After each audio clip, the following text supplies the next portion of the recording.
รู้ทันเหตุการณ์กับตัวเลข7ตัวว้าวสวัสดีครับผมโจสโนวินนะครับวันนี้ก็กลับมาพบกันอีกครั้งใน EP 106งวดวันที่2มกราคม2569เลขเด็ดเลขดังมาแล้วจ้า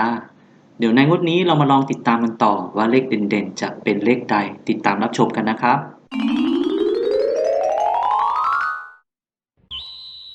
งวดวันที่2มกราคม2569เลขเด็ดโจสโนวินในงวดนี้เลขเด็ดโจสโนวินจะให้เลขเด่นหลักไปที่เลข4เลข9และเลข0ให้เลขเด่นรองไปที่เลข6และเลข3ก็สามารถจับเล่น3ตัวได้ดังนี้ครับเลขเด็ดโจสโนวินในงวดนี้จะให้เลข3ตัวไปที่490 360และ463และเลขเด็ดโจสโนวินจะให้เลข2ตัวเป็นเลขดังนี้นะครับเลขเด็ดโจสโนวินในงวดของวันที่2มกราคม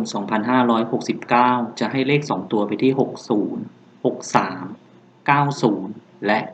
94เดี๋ยวต่อไปเราจะไปดูเลขดังรวมสรุปเป็นเลขเด่นกันบ้างว่าในงวดนี้แต่ละสำนักจะให้เป็นเลขใดติดตามรับชมกันนะครับ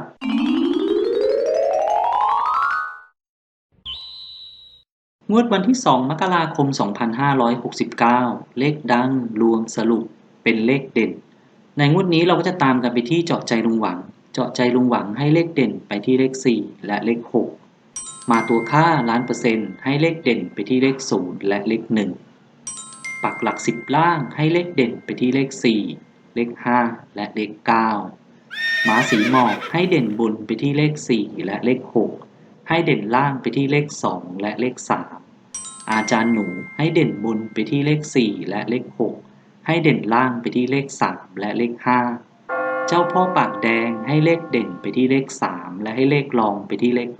9นกตาทิพย์ให้เลขเด่นไปที่เลข6เลขดังรวมสรุปเป็นเลขเด่นได้เลขดังนี้นะครับ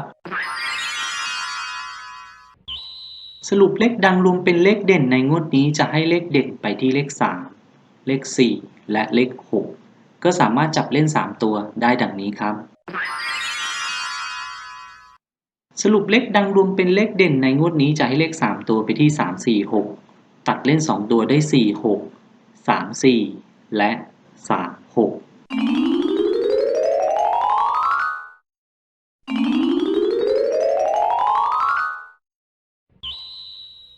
ความทรงจำเคยรักกันในปีเก่ารักของเราความผูกพันที่จางหาย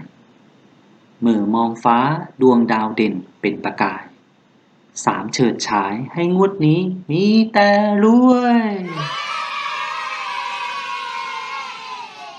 ผมก็ขอจบการนำเสนอรู้ทันเหตุการณ์กับตัวเลข7ตัว EP 106งวดวันที่2มกราคม2569ก็ขอให้เพื่อนๆทุกคนโชคดีถูกหวยร่ำรวยและขอฝากกดติดตามโชว์สโนว์วินกันด้วยนะครับขอบคุณเพื่อนๆที่ติดตามรับชมสวัสดีครับ Okay. Yeah.